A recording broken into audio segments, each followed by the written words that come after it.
classmates and fellow Marines, my name is Jeremy Blanks, and this is my student choice informative speech.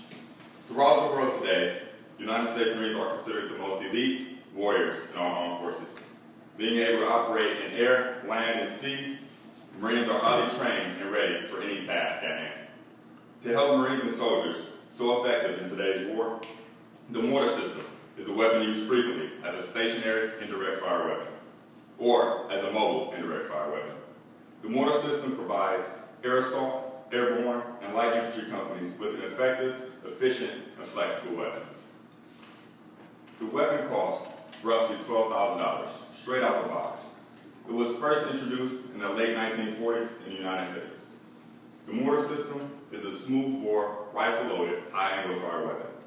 To clarify, a high-angle fire weapon can be compared to like a mall with 3 stories, whereas a low-angle fire weapon is more like an outlet mall. The 3-story mall has a greater peak, as an outlet mall is more wider, usually 1 floor.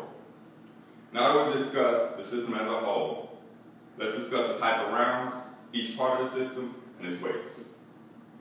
Rounds such as low explosive and smoke are most commonly used today in the war in Iraq and Afghanistan. Usually working in pairs, the smoke acts as a visual defense, while the LE, or low explosive, is used to destroy enemy tanks. These rounds can range from $100 to $300 and can weigh close to 5 pounds. Each round goes as high as 600 feet. Think about it. That's more than 25 stories. I don't know about you guys, but I wouldn't want that far on my head. The first part of this weapon that we will discuss is the M65 cannon. The cannon is 55 inches in length and weighs about 24 pounds. In comparison to a rifle or a shotgun, the cannon is the barrel, which guides the round out of the tube. With the carrying handle attached for easy movement, the cannon can be employed rather quick. Also equipped with the trigger and a range indicator, the M65 cannon is a Grim Reaper for anyone looking down the barrel. From ranges 70 meters to 1,500 meters, the trigger is pulled. Anything exceeding 1,500 and maxing out at 4,500 meters, the firing pin at the bottom of the cannon remains vertical, striking the primary round, therefore detonating a round out the cannon. Next, we will discuss both of the base plates. First, there's the M6 base plate. This acts as the foundation or structure when the round is fired, absorbing the 6,000 pounds of pressure from the cannon. With an impressive 3/4 inches of steel and weighing close to 13 pounds, the base plate is very important to the structure of this mortar system. Then there's the M1 base plate, which is a rectangular base used by our armed forces today for a quicker employment option. Smaller than the M6 and being only 2 1/4 inches of pure steel, weighing only 5 pounds, the M1 base plate is used heavily by mobile commands throughout our world today. Then there's the M61 bipods. Bipods are brackets to stabilize the weapon while being employed. With a total of 17 pounds, the mechanical legs provide an incredible, stable platform for superior accuracy. Lastly, we have the M65 3-sight unit. This is the scope for this indirect fire weapon. With an impressive 8-time magnification, you can practically see a person smoking a cigarette over 3,000 meters away. Just like your standard hunting rifle, the scope is one of the most important parts of this weapon.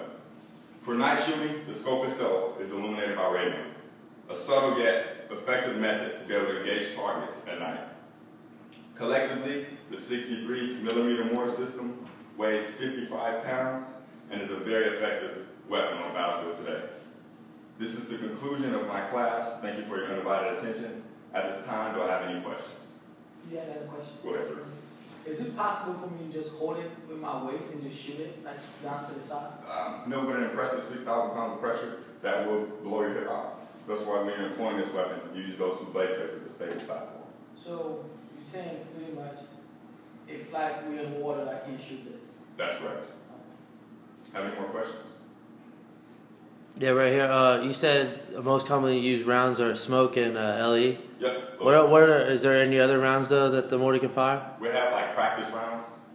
That's used for practice to kind of conserve money. But besides those 3, no. I have some pictures as well. Kind of show. That's the cannon right there. Those are the two different base plates. That's the scope itself, and that's the bipods. Right. If I have any more questions, I have a question. go ahead. So, what are the two methods that you can employ this mortar system with? Direct fire and indirect fire. So you can shoot it out of a truck, or you can shoot it on patrol, and you just move it around. And how many guys is actually tasked out to handle that one system? Usually about 4 to 5 guys. You have your squad leader, your team leader, you have a gunner, and ammo man. Each job differs. Squad leader kind of overlooks everybody. The gunner is the guy actually shooting the round. The A gunner is the guy handling the ammo, and the ammo man is actually the one going to get the ammo off the trucks. Last question. Would you say that a mortar system is like one of the primary things to get the fight start, or what? Usually, I don't know, I never deployed. Usually once guys that we talk to get shot at in Iraq or Afghanistan, usually that's one of their first employment options. It has a kill radius of about 13 meters, and the smoke obscures the vision. That way we can kind of see the muzzle flash and see where the enemy's coming from. All right. Thank you guys for your time. Have a good day.